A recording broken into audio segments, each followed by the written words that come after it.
Circle's mission is different. If anybody has ever watched our live streams, if you have ever been to one of our celebrations in person, you know we're different. We are not like any church out there. We're not like any other spiritual community. Jubilee Circle, this is a spiritual dojo. This is the place where people come, they learn the inner moves, they learn the tools that they need to become the light of the world, to remember who they are, to remember that they are the light of the world and that their function in this world is to go out and be that light every single day. We are here to offer you the tools that you need to transform yourself, to expand yourself, to understand that you are the light of the world. You are the unlimited vastness of the holy. And we can help you connect. And we can help you find a community where you can grow and you can be transformed and you can transform the world.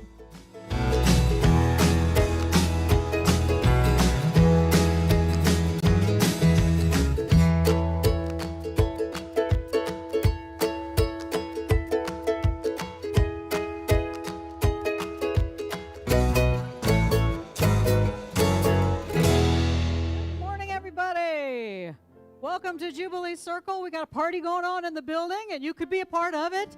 You know, got a bunch of beautiful vaccinated people sitting around with us this morning. But thank you all for joining us here in the building. Thank you all for joining us out there in TV land. We appreciate however you take in Jubilee Circle's celebration, even if you're watching later in the week. We thank you for doing that as well.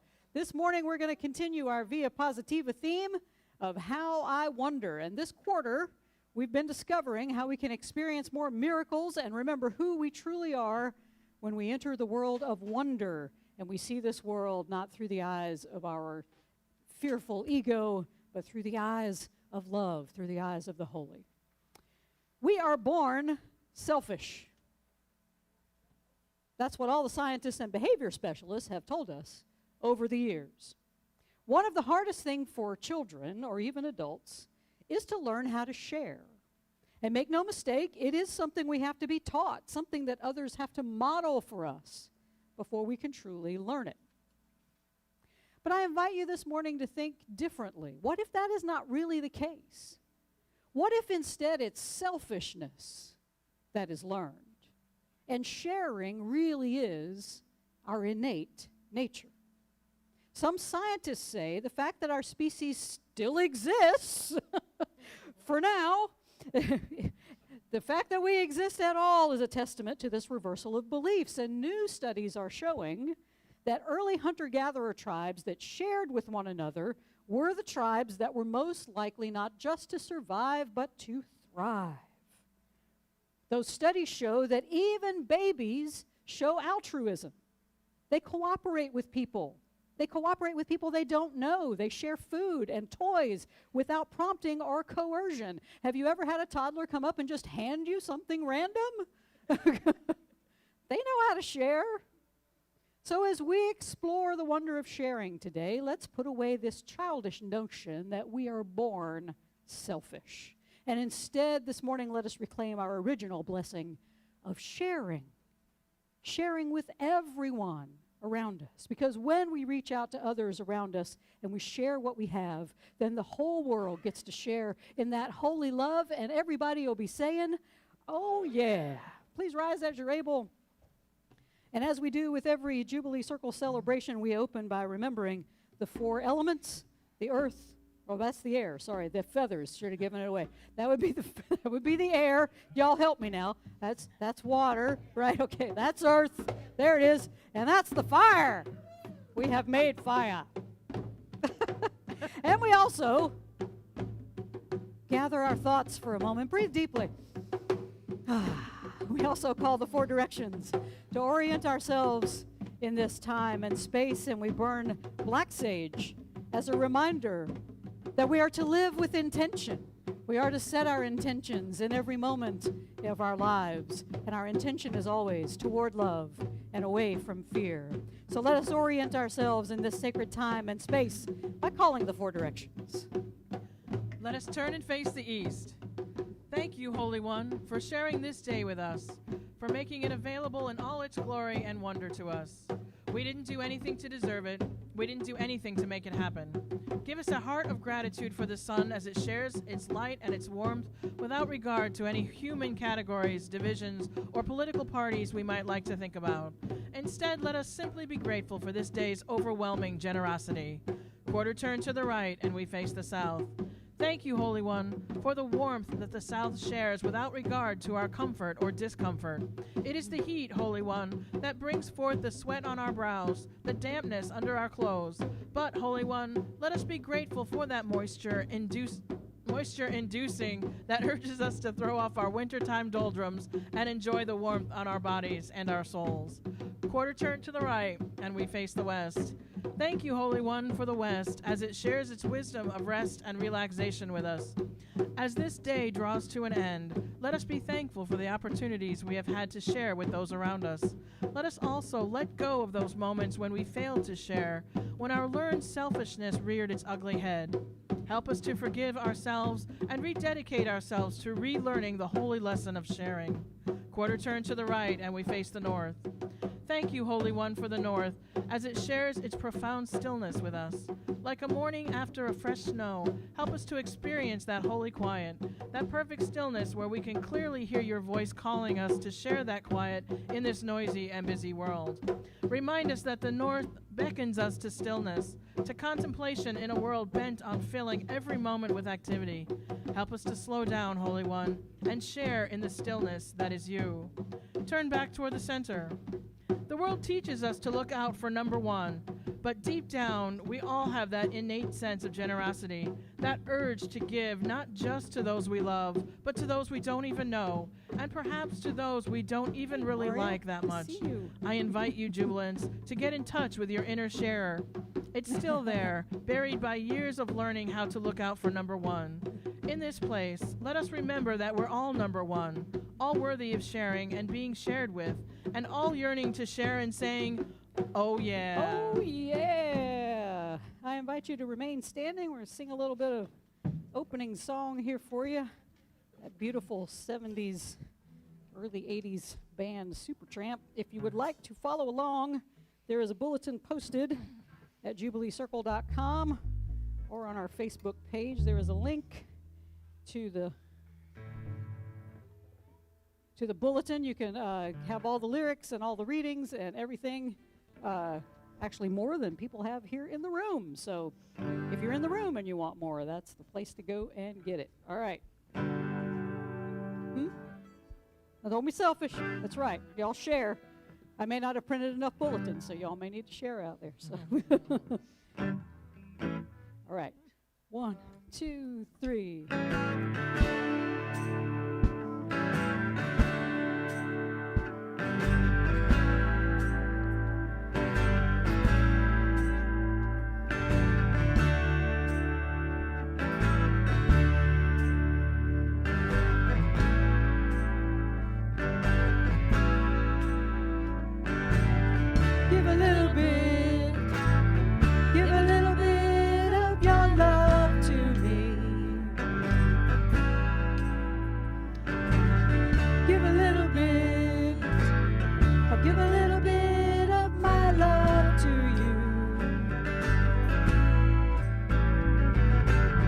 There's so much that we need to share, so send a smile and show you care.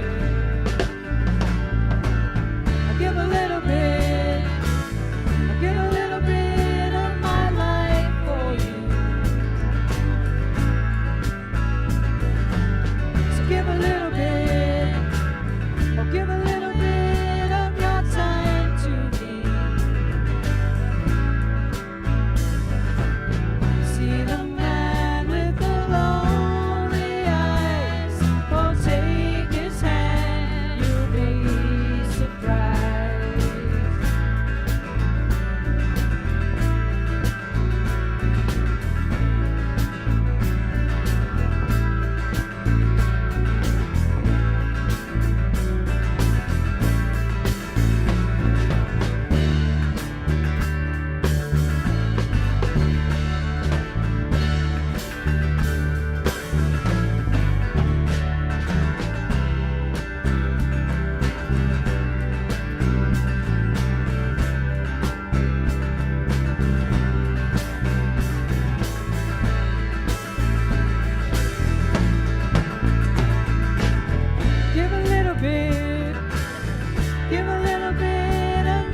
Oh, we were the only ones who had fun. All right. Y'all may be seated. Yeah, I think that was the best version of that one y'all got. You may be seated. All right. Welcome, everybody, again to Jubilee Circle. Thank you so much for joining us in the room, online, wherever you are today. We are an inclusive, progressive interfaith community here in Columbia, South Carolina, and we teach the timeless common wisdom of love and unity that is found in all mainstream religions and metaphysical philosophies and mysticism and the teachings and writings of inspired secular and religious leaders throughout the ages. And we seek to create a space here where everyone can go through some transformation, some spiritual transformation, to find their life's deeper meaning, to love wastefully, to engage peacefully with this world, and to do justice, all in an effort to discover and live into our higher divine self. We also recognize that the human side of us, that we are all part of God's good creation. We are formed in love and in joy, but we often forget this. We believe instead, because you're over here and I'm over there, that we are separate, and we are lost in this world of paradox where we encounter others as either beautiful or ugly or good or bad or generous or stingy and loving or recalcitrant. But jubilants, let us remember our function here. It is to be the light of the world, to continually return to that home we have never left while we embody and become that open channel for God's love and light in this world. And everybody then gets to say, oh yeah. All right. A few announcements coming up next Sunday. I'm waffling. I'm waffling on what to do next Sunday. I mean, if we had this many people in the room for next Sunday, I can do the fun thing I was planning on doing, because I want to play. I want us to play, and I have to have some folks in the room to play. So can y'all commit? Come next week? All right. So we'll use some music from America, and we're going to explore the wonder of possibilities. But y'all have to play with me. We gotta figure out the technical side, so everybody can be heard over the air, but we'll figure that out. But it's gonna be fun. Our vibration's gonna start here, and it's gonna be up here by the time we're done, because it's a really fun game that we're gonna play, because it's the wonder of possibilities, and we're gonna play some possibility games next week. And it's also, I'm gonna try something absolutely and completely different that I've never done before. I'm not gonna write a sermon. I'm just gonna wing it. Oh my gosh. So either I'm going to be standing here going, I don't know, let's play the game. Or it's going to be brilliant, or okay. Who knows? Who knows? We're just going to let Spirit do its thing next week. So possibilities. It's possible. It's totally possible that it would be great. So. All right. Coming up this Friday. Right. Yeah, we're going to be like Quakers. We're just going to make it up. We're going to let it happen. Spirit moving. That's right. It's a Jubilee rave. Next Sunday, you want to be here. It's going to be great. All right. So first Friday open mic is this coming Friday, August 6th. Steve Bennett will kick off the evening at 7, followed by our open mic starting at 8. And we will have food and drink available. And we've got some other events in the works, depending on how the next few months roll out. Hopefully in September, we'll do a 2-day spirituality meditation retreat.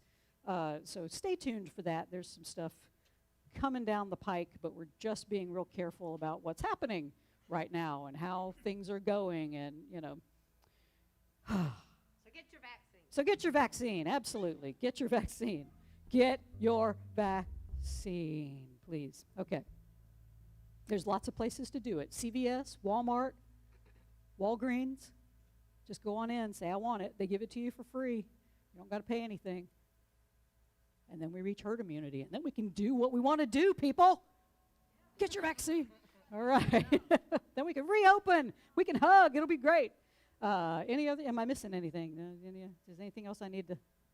Okay, good. All right. Hear these wise and holy words.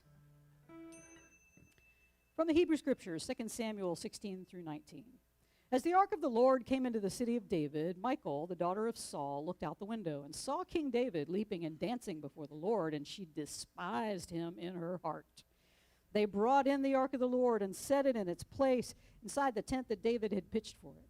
And David offered burnt offerings and offerings of well-being before the Lord. When David had finished offering the burnt offerings and the offerings of well-being, sorry, the counting shall be 3. Sorry. And he blessed the... Oh, that's right. Thou shalt not continue to fall. 5 is right out. Sorry. Yes, that's the holy hand grenade. Thank you. Because it just repeats.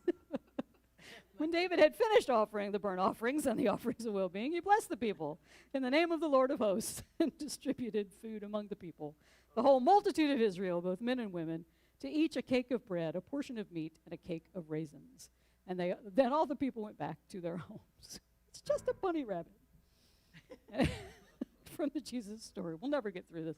Mark 6:34 through 44. As he went ashore, he saw a great crowd, and he had compassion for them. See, readings can be entertaining, right?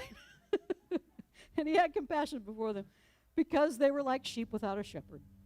And he began to teach them many things. When it grew late, his disciples came to him and said, "This is a deserted place, and the hour is now very late. Send them away so they may go out into the surrounding country and villages and buy something for themselves to eat." But he answered them, "You give them something to eat." They said to him, "Are we to go and buy 200 denarii worth of bread and give it to them to eat?" The disciples, no imagination. And he said to them, "How many loaves have you? Go and see." When they found out, they said, 5 and 2 fish. Then he ordered them to get all the people to sit down in groups on the green grass. So they sat down in groups of hundreds and of 50s. Taking the 5 loaves and the 2 fish, he looked up to heaven and blessed and broke the loaves and gave them to his disciples to set before the people. And he divided the 2 fish among them all. And all ate and were filled. And they took up 12 baskets full of broken pieces and of the fish. Those who had eaten the loaves numbered 5,000. From A Course in Miracles, chapter 4. God, who encompasses all being, created beings who have everything individually, but who want to share it to increase their joy. Nothing real can be increased except by sharing. This is why God created you. Divine abstraction takes joy in sharing. This is what creation means. How, what, and to whom are irrelevant, because real creation gives everything, since it can create only like itself. Remember that in the kingdom there is no difference between having and being, as there is in existence. In the state of being, the mind gives everything, always. These are wise and holy words. Thanks be to the holy. All creation is holy word. All creation speaks volumes of the holy. Hallelujah. Let's stand and sing. All right, give me a second.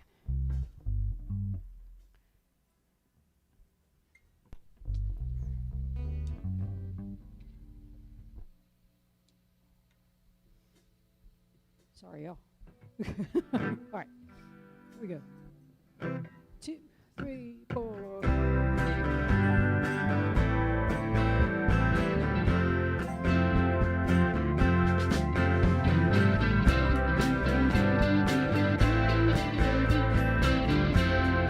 This is our social distancing song. Doctors have come from different cities just to see me. Stand over my bed, disbelieving what they're seeing. They say I must be one of the wonders God's own creation. And as far as they see, they can offer no explanation. People see me as a challenge to your balance. I'm over your heads, how I confound you and astound you to know I must be one of the wonders God's own creation. And as far as they see, they can offer no explanation.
And thank you, everybody, and thank you to this amazing band that I have up here with me.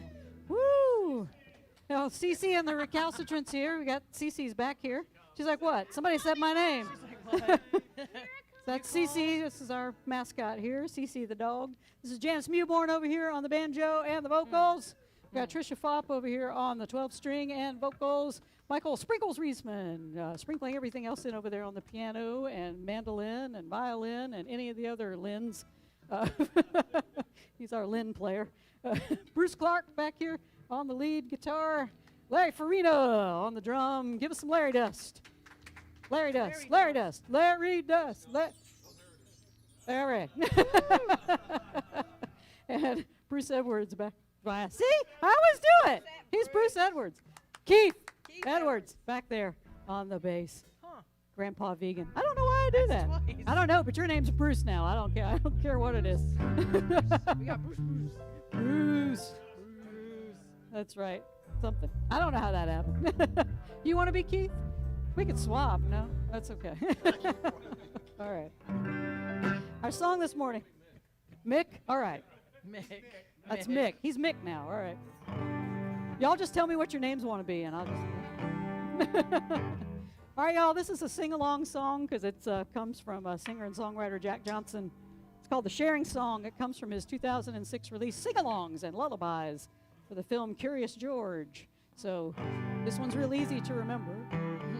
Let's sing these first two lines a couple of times so everybody can get the earworm. Here we go. 2, 3.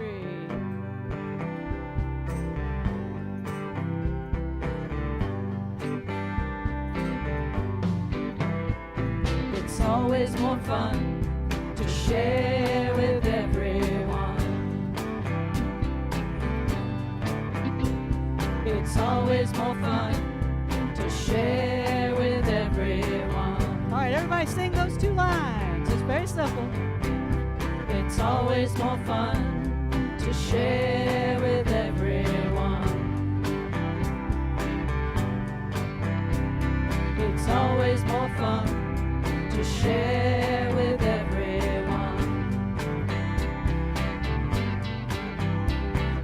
If you have two, give one to your friend. If you have three, give one to your friend and me. Oh, it's always more fun to share with everyone. It's always more fun to share with everyone. Let's sing that again. It's always more fun to share with everyone. It's always more fun to share with everyone.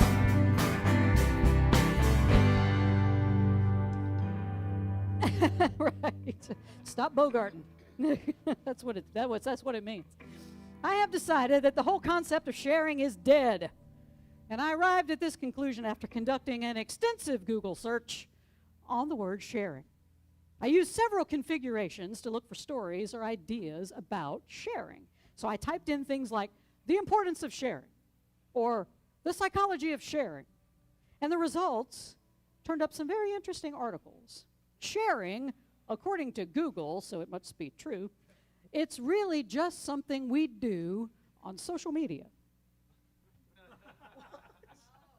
Like on Facebook, we share links, we share stories, we share status updates. Sharing, according to Google, is all about sharing information. It's Google, right? I mean, that's their bit, that's their niche. Sure, it can be information about our lives, but in truth, today's idea of sharing is all about me. It's all about sharing my thoughts. It's about sharing my reading habits. It's about sharing pictures of my food. Or my dog. Or anything else mildly interesting that crosses my path. Sharing, according to the dictionary, is the act of dividing up shares or allowing others to use, enjoy, or experience jointly or in turns. That's the kind of sharing you learn in kindergarten. But the kind of sharing I want to explore this morning is how we allow others to be part of our joy, a part of our abundance, and a part of our lives. Real holy sharing, it requires us to give parts of ourselves away to others. Divide up these shares so they can use, enjoy, or experience them jointly or in turns. We're allowing others to be part of what we already have and enjoy. Sharing requires relationship. It requires vulnerability and sacrifice and the ability to take joy in seeing another person enjoy the things we're already enjoying. To think we're really sharing when we're just sharing information on Facebook or Twitter or whatever, it's to miss the point of sharing altogether. That kind of sharing is like spiritual junk food. It tastes good, but you're hungry again in an hour, right? Real sharing, it calls on us to give more than just surface information. It invites us to step out of our own selfishness, our own self-centeredness, and give of ourselves and share the presence of the holy that is within us with others. In our Hebrew scriptures this morning, we read about David. He brought the Ark of the Covenant back to Jerusalem. It may not be obvious, but this story really is an act of sharing. By bringing the Ark to the people, he's literally sharing the presence of God. Now, despite what you may have learned about the Ark of the Covenant from the Indiana Jones movies, it is not a weapon. It will not melt you, no. It might melt your ego, which is a pretty good thing, but no.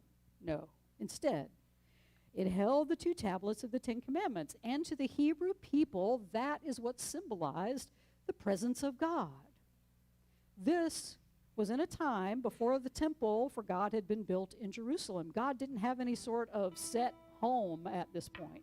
Instead, God was seen as nomadic. Wherever the ark went, that's where God was. And I often think we've done God a disservice by building church-shaped God cages for her.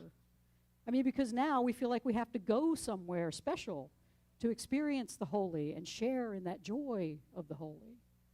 But I think David and his merry band had it right. God isn't meant to be caged or put on display. Instead, we should have a free-range God, one that goes wherever we go, because we carry the Ark of the Covenant with us wherever we go, and we call it our bodies.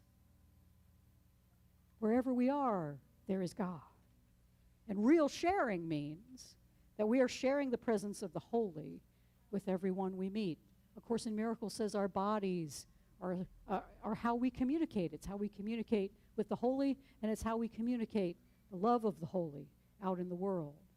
And this kind of sharing, I think, is what David experienced, because it produced such deep joy in him that he danced and he sang. He was so overjoyed because he was sharing in the presence of God that he literally stripped down to a thong and danced nearly naked in the streets. That's what the scriptures say, much to the disapproval of Saul's daughter, Michal. Yes. This jubilance is what real sharing is about. When we so fully give of the holy within ourselves that we are just overcome by the joy of it all. We may even want to strip half naked and dance in the street because it just feels so good to share, to feel that presence of the holy in, through, and around us all, at all times.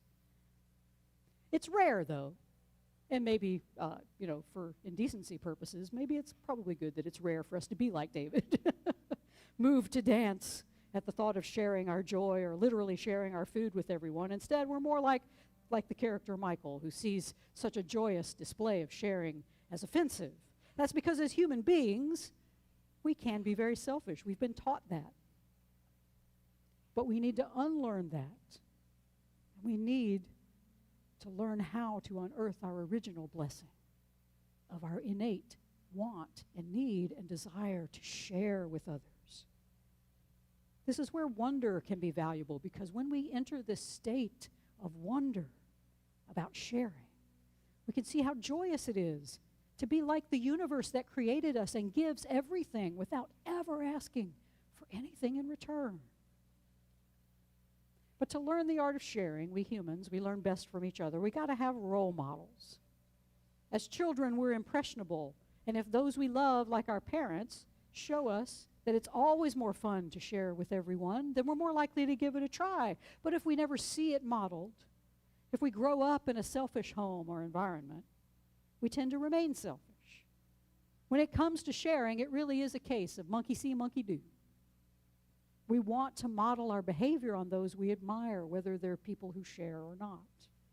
So David serves as a model of sharing as he opens himself to the presence of the holy, and he dances with delight when he shares God and food with the people. In the end, all that food is shared, according to the scriptures. But that's not what satisfies the people. Instead, it is that simple act of sharing, that being in the presence of the holy together and being willing to receive, that causes them all to want to dance. Breathe deeply. All right, let's sing about fun sharing. 2, 3, 4. It's always more fun to share with everyone. It's always more fun to share with everyone. If you've got one, here is something you can learn. You can still share just by taking turns. It's always more fun to share with everyone. It's always more fun to share with everyone. In our Jesus story, we find our guy right on the verge of creating one of his most memorable miracles, the feeding of the 5,000. And Jesus and his guys were just trying to get away from it all for a little while. They had been busy doing their teaching and healing thing, and they hadn't even had a chance to grab a bite to eat. And as soon as they got out of the boat, though, they were besieged by this crowd who expected them to keep going. More teaching, more healing. Jesus, though he was hungry and tired at this point, was said to have compassion on the people who gathered. And we dare not skip over this word too lightly in this passage, because it's really key to the whole story. Without compassion, which literally means to suffer with, compassio, to suffer with, without compassion, sharing would be impossible. Without compassion, it would never occur to us to share in the first place. Without compassion, we are selfish, because we can't put ourselves in the place of another human being. We are unable to feel their suffering. And if we can't feel the suffering of another, we will never be moved to share with them. So after having compassion on the crowd, to be moved to share with them and put aside his own hunger, Jesus shares himself with the crowd. He shares his message of love and compassion, and he shares his ability to heal people in mind and body and spirit. And then things get interesting, because, you know, you can only go so long without eating. Even though you may be enjoying what you're doing, you're going to get a little hangry. Like those Snickers commercials tell us. You know, you can become that demanding diva when you start to really get the munchies. So this crowd and the disciples, they were no different. Things were dragging on. Their hunger was overcoming them. And the disciples said, yo, Jesus, you might want to shoo these people off so we can have a bite to eat. Let them go and find some dinner for themselves. And if they want to come back after they're full, that's great. If not, we get some rest, right? But this is where the lesson on sharing really begins. Instead of telling the crowd to go away, Jesus said to his disciples, you give them something to eat. And that's not what the disciples were expecting. And they were probably wondering if Jesus had lost his ever-loving mind. We don't have the money for that, they protested. Jesus says, well, What do you got? 5 loaves of bread and 2 fish, they said, looking pretty worried that they're going to miss their own dinner right now. And we got this, and we ain't giving it away. That's ours. Hand it out, Jesus says. Share what you have. Right about now, I know what you're thinking, because I've spent just about every meditation over the past 11 years debunking miracles and reading scriptures different from the traditional reading. But you know what? I believe that this event was truly a miracle. But maybe not in the traditional way. I think it was a miracle of sharing, where the disciples and everybody else learned that it's always more fun to share with everyone. Remember what I said earlier, to learn sharing, we got to see it modeled. Perhaps, just perhaps, as the disciples made their way through the crowd distributing their little meager dinner, maybe others had some stuff stashed away too. You know, maybe they thought, maybe this is a picnic. They remembered their own original blessing of sharing. Because they may have had a little bit of food, but they were hoarding it too. When are we going to get a dinner break? Don't let anybody see your food. But as those disciples walked around with 5 loaves of bread and 2 fish, everybody else saw sharing, generosity being modeled, and they began to unlearn what the selfish society had taught them, and they began to share with others around them. They had just been treated with compassion by Jesus. Jesus knew their own suffering, and now they were seeing his followers give generously from their small stash, and they were inspired to do the same. Just like Jesus, they felt the suffering of those around them. They were moved by compassion. They remembered that they were really hardwired to share, and so they began to share. And everyone was fed, and they have 12 baskets of leftovers afterwards. I'm not doing anything new here. This interpretation isn't brand new, and it tends to piss people off who really want a mystical, supernatural miracle to take place in this setting. I get it. We want to believe that God's just going to step in and fulfill all of our needs. We want to believe it's not up to us to feed the world. It's not up to us to meet the needs of our neighbor. Instead, we often see this miracle story's lesson as stand back, rely on God to work all the miracles. If we can do it ourselves, we reason, why do we even need God? My question is this, though. Why is it any less of a miracle for people to share with one another? Why is that any less miraculous than food appearing out of thin air? I believe it's fairly impressive that a group of 5,000 tired, sweaty, cranky, and hungry people would be so overwhelmed for compassion with one another to be able to suffer with one another in that moment that they shared everything they had with those around them. Given that we are convinced that human nature is callous and selfish, I think the sight of 5,000 people sharing their food is far more miraculous than God just supernaturally saying, poof, lots of food. I think this crowd learned what A Course in Miracles teaches. Nothing real can be increased except by sharing. That's why God created us, the Course says, to share whatever we have. Sharing, according to the Course, is what creation means. How, what, and to whom are irrelevant. Doesn't matter who you share, how you share, what you share, because real creation, it says, gives everything, since it can create only like itself.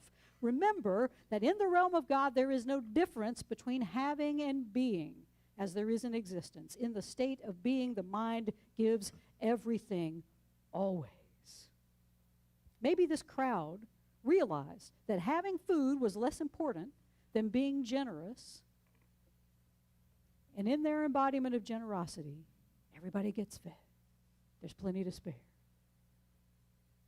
Maybe the crowd and the disciples learned what Jesus meant when he said, you give them something to eat. These are not empty words. Jesus is telling his disciples and us that we have the power to feed one another. We have the power to share, to come together, to work cooperatively in this world to bring about the end of separation. This goes hand in hand with Jesus' assertion that the realm of God is already here. Separation is already healed. It's here when we set aside our selfish feelings and learn how to share. The realm of God appears when we learn the true meaning of sharing, when we open ourselves to one another, when we become vulnerable with each other, when we share even though we may run the risk of lacking what we think we need if we give it away to other people. But here's where the real mind-boggling, out-of-this-world miracle occurs. The more we give, the more we get. The people gave what they had, and they collected a bumper crop of leftovers. The giving just kept on going. Nobody lacked for anything. The food, the compassion, the sharing, the miracles, they just kept multiplying because this crowd deeply learned the lesson of sharing. Love is only something if you give it away, as the song says. And when we hoard it, when we lock it away, when we keep it just for ourselves, it dies. We lack for everything when we selfishly hoard our food or our money or our time or our space. Jubilants, how would it change the way you lived if you realize that the only way any of us gets fed in this world is by sharing, not just by sharing food, but by sharing resources like clean air, clean water, technology, anything else we may just want to keep for ourselves? Jubilants, how would it change the way you lived if you truly understood Jesus when he said, you give them something to eat? We shy away from fulfilling that commandment because we think we have nothing to give or so little to give.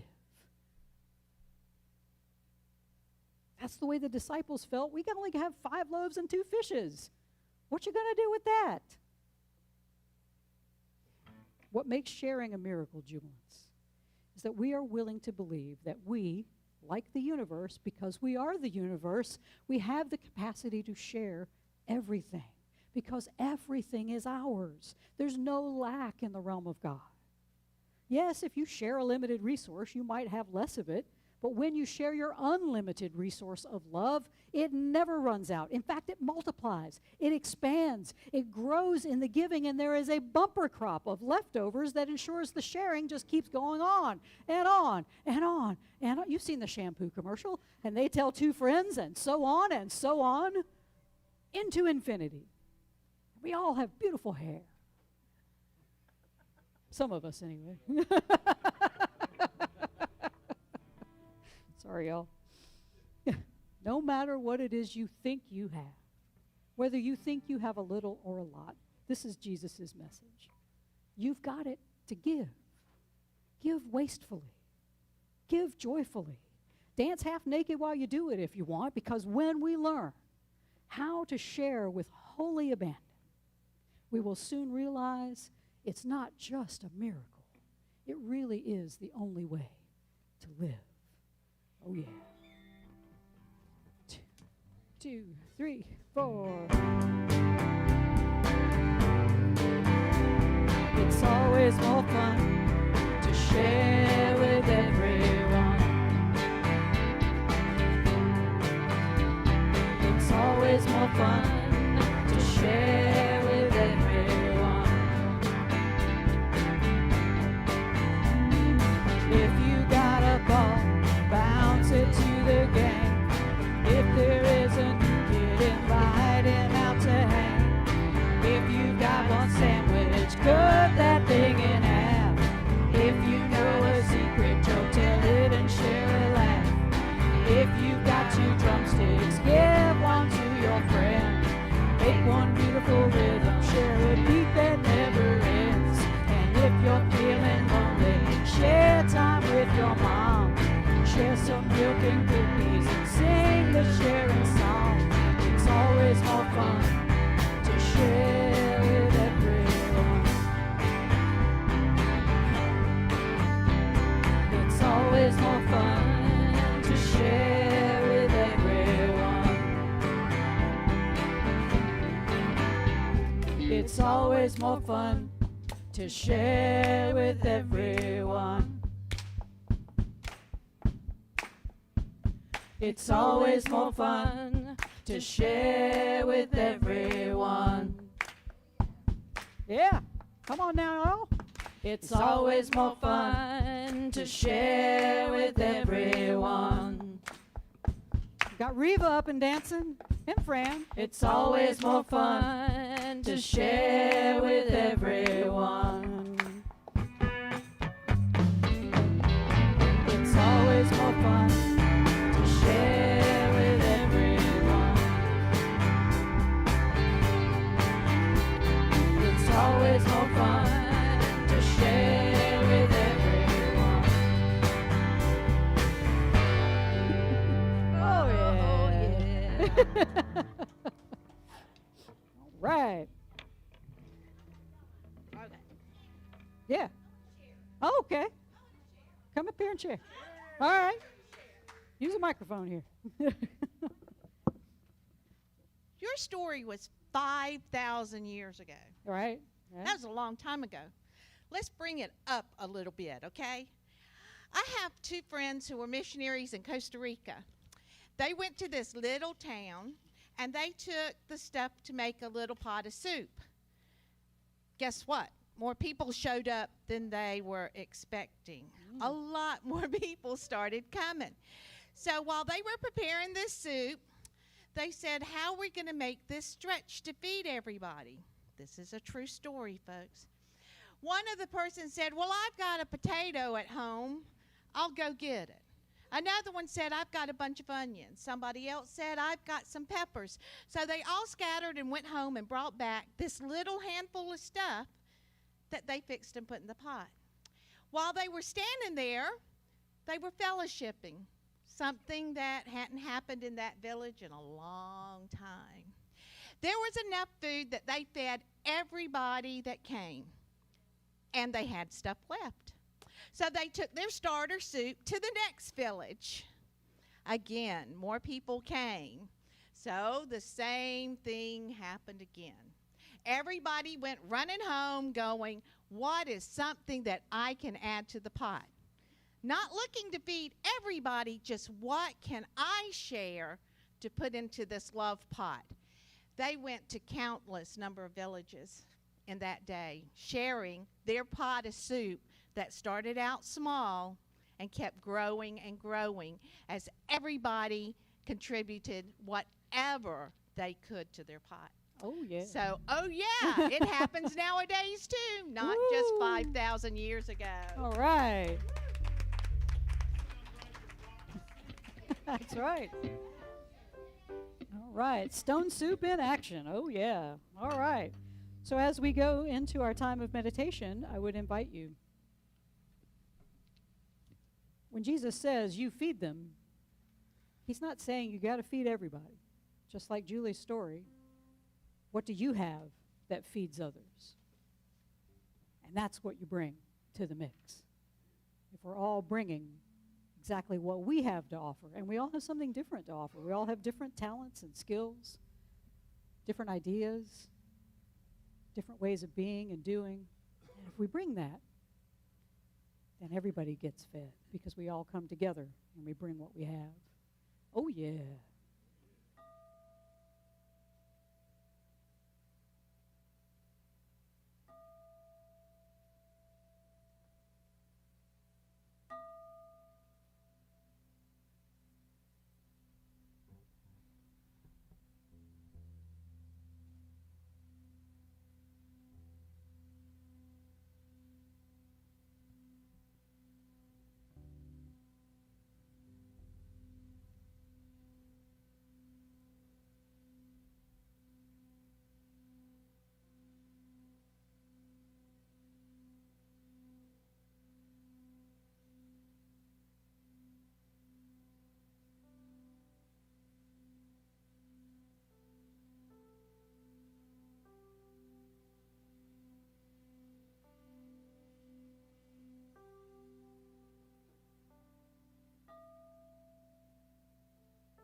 playing it too fast. You know what? I'm This gonna song, That's this why. song, this "Give Me Love" song is something that we have played at Jubilee for like 10 or 11 years. And this morning I learned we were playing it way too slow, and now I don't know how to play it fast.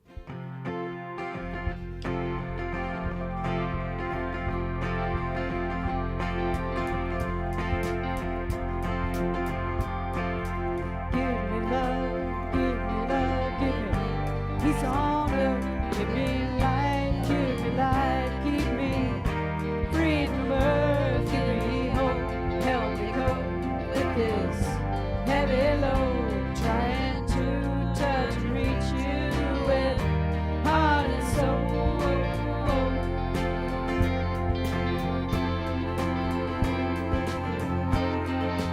My Lord, please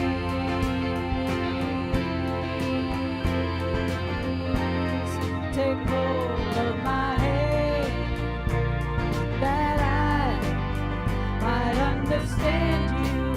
Won't you please, oh, won't you? I can't sing it anymore.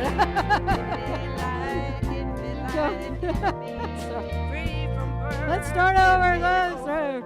2, 3, 4. I can't sing this song anymore now. It's too fast. Sorry. Give me love, give me love, give me peace on earth. Give me light, keep me free from earth. Give me hope, help me go with this heavy load, trying to touch and reach you with heart and soul.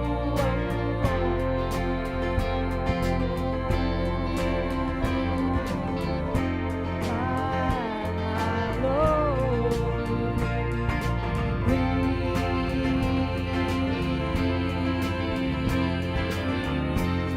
take hold of my hand, that I might understand you. Won't you please, oh, won't you give me love, give me peace on earth, give me light, keep me free from birth, give me hope, help me go with this heavy load, trying to touch and reach you with heart and soul. Close enough for Jubilee. Oh, well, you know, when you change the horse in midstream and you don't know that horse very well, you get thrown off a couple of times. All right, y'all. So thank you, everyone, for being here in the building, and thank you for all of the folks out there who are watching, and thank you all for everyone who has given generously to Jubilee, not just this year, but especially in the past year, in 2020, when things were not looking good for a lot of businesses, a lot of spiritual communities, but our community kept us in the game. They kept the lights on and all the bills paid and the rent up to date, and everybody who gets paid here gets their paycheck, and we are grateful for that. And we know that you out there love to share. And we know that you in here love to share.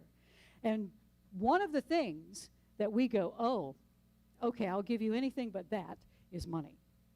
Right? Because I'm looking at my bank account. I can't give you anything. Let us take a deep breath. And I'm going to promise you that giving and receiving are one.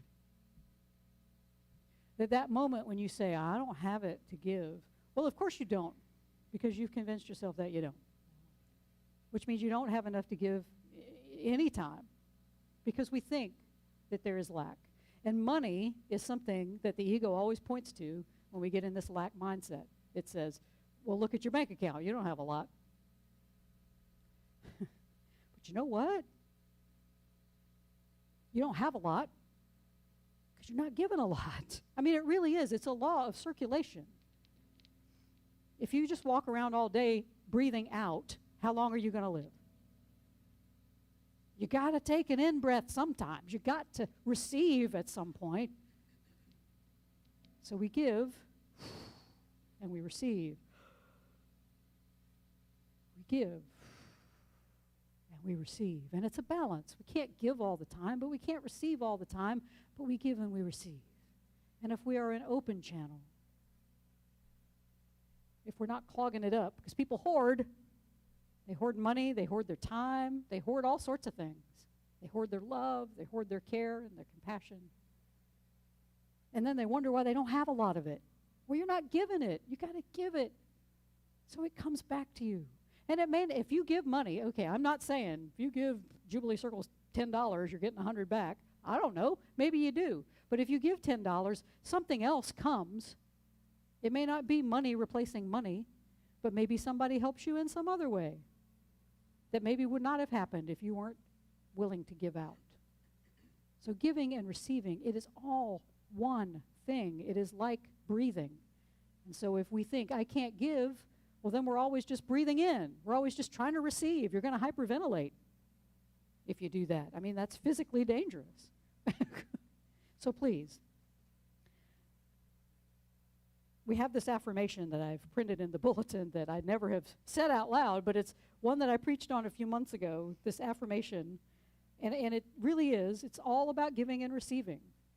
Giving and receiving, it's one thing, and it reads, I walk in my integrity, grounded in my divinity, supported by my loving community, knowing that all my needs and more are always being met.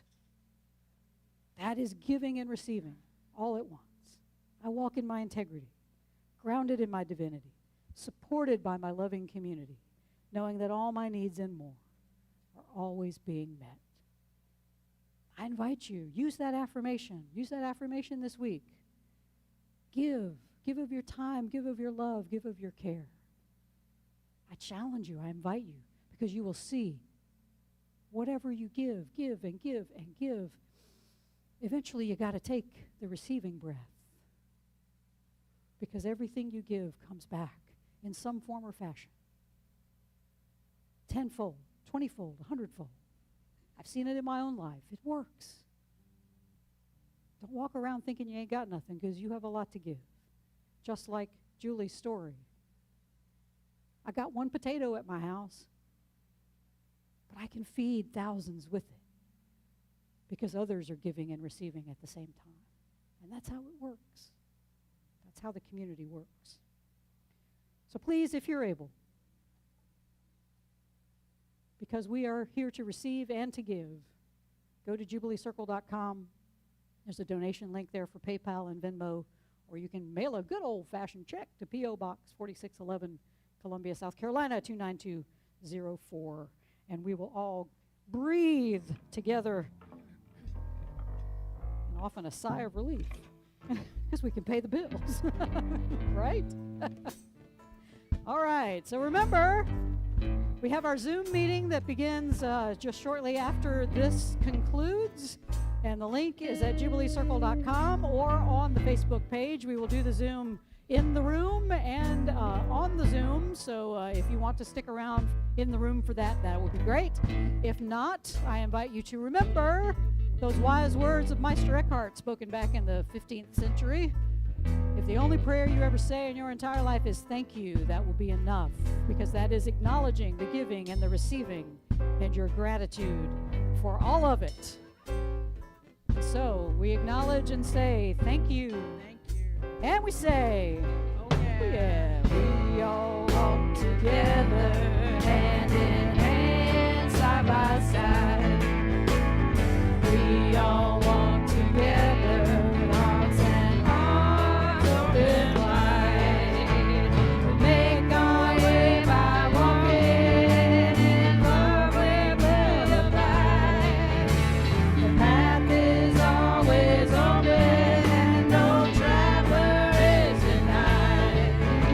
So open up your heart.